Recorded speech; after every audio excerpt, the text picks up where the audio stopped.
Di dalam Islam sebenarnya nggak ada perbedaan apapun. Selama kita belajar Al-Quran, maka semua orang pasti sepakat bahwa kita adalah orang baik.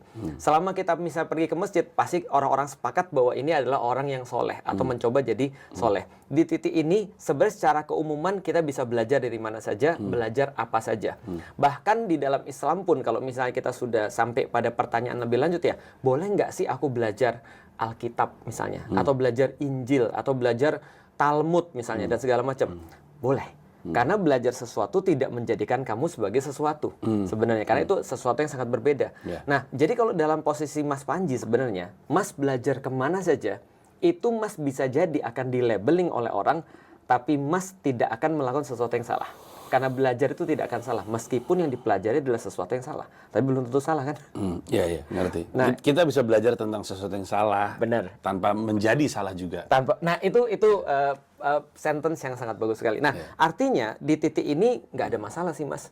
Nah, paling cuma setelah kita sudah mempelajari, oh ada yang model begini, ada yang model begini, ada yang model begini, baru kemudian kita bisa mengklasifikasikan gitu kan ya.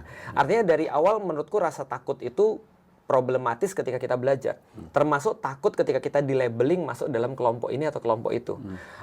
Kalau aku fair aja sih sebenarnya. Contoh kayak gini ya, ada orang bilang, Lik, kalau kamu misalnya merasa bahwa Islam itu adalah sesuatu yang bagus, kenapa sih kamu harus takut dengan syiar agama lain? Aku pikir fair, gak ada masalah bagiku. Karena aku yakin dengan Islam, ya aku akan dalam tanda kutip ya, sangat menerima sekali ketika ada misalnya pendeta mau ngobrol dengan aku, atau misalnya ada orang lain ngobrol dengan aku. Karena terjadi, Mas, misal contoh ya, aku diundang sama orang yang gak seagama nih. Dia bilang gini, Lik, kok kamu mau datang ke situ? Nanti gimana kalau seandainya apa yang terjadi di situ justru menjadi syiar bagi agama yang lain? Aku bilang, aku pede dengan agamaku. Kalau dalam tahapan belajar, orang belajar kemana aja boleh.